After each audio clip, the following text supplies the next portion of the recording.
Et si ton plus grand rêve devenait ta pire malédiction? Imagine un instant, tout ce que tu touches se transforme en or. Chaque objet, chaque mur, chaque personne. Au début, tu te crois béni par les dieux. Mais très vite, tu comprends une chose terrifiante. Quand tout devient or, plus rien ne peut être aimé. Voici l'histoire du roi Midas. Un roi qui obtint exactement ce qu'il désirait et le paya au prix fort. Aujourd'hui, nous allons plonger dans l'un des mythes les plus célèbres de la Grèce antique. L'histoire du roi Midas, un homme béni par un dieu, puis condamné par son propre désir. Ce récit n'est pas seulement une légende, c'est une réflexion intemporelle sur la richesse, la cupidité et le prix que l'on paie quand on confond ce que l'on veut avec ce dont on a réellement besoin. Il y a très longtemps, en Anatolie, dans une région appelée Phrygie, régnait un roi puissant et respecté, Midas. Il n'était ni cruel ni stupide, mais il avait une obsession, l'or. Pour Midas, l'or représentait tout. La sécurité, la puissance, l'immortalité du nom. Son palais débordait de richesses, statues dorées, vaisselles précieuses, des coffres remplis de pièces scintillantes. Mais plus il possédait, plus son désir grandissait. Car l'or a cette étrange propriété, il ne rassasie jamais. Un jour, un événement inattendu bouleversa le destin de Midas. Dans les jardins du palais, ses serviteurs découvrirent un vieil homme ivre, épuisé, à moitié inconscient. Il s'appelait Silène. Mais attention, Silène n'était pas un homme ordinaire.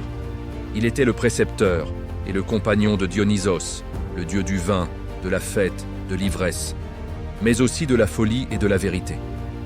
Plutôt que de le punir ou de l'humilier, Midas fit preuve d'une grande hospitalité. Pendant 10 jours et 10 nuits, Silène fut traité comme un invité d'honneur. À la fin de son séjour, Midas le ramena lui-même, sain et sauf, à Dionysos. Le dieu, reconnaissant, lui sourit. Et il lui dit « Midas, pour ta bonté, je t'accorde un vœu, un seul, choisi avec sagesse. » Midas n'hésita presque pas.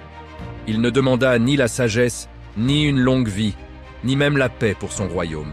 Non, il dit simplement que tout ce que je touche se transforme en or. Dionysos fronça les sourcils. Il connaissait le cœur des hommes et leurs faiblesses. Mais il avait fait une promesse, alors il tint parole. Qu'il en soit ainsi, puisses-tu comprendre ce que tu désires. À cet instant précis, le destin de Midas était scellé. Au début, c'était absolument merveilleux. Midas toucha une pierre et hop, elle devint de l'or massif. Une branche d'arbre. De l'or pur. Les colonnes de son palais se couvrirent d'un éclat si aveuglant qu'il en était presque irréel. Il riait, il dansait, il se croyait l'homme le plus puissant du monde. Même les rois les plus riches lui semblaient désormais pauvres en comparaison. Il se sentait l'égal d'un dieu. Mais très vite, l'euphorie laissa place à une inquiétude grandissante. À l'heure du repas, Midas s'assit à sa table somptueuse. Il prit une pomme juteuse. À peine ses doigts l'effleurèrent qu'elle se transforma en une pomme d'or, dure et immangeable. Le pain, le vin, tout ce qu'il tentait de porter à sa bouche devenait métal froid. La faim commença à le tenailler. Puis vint le moment le plus terrible.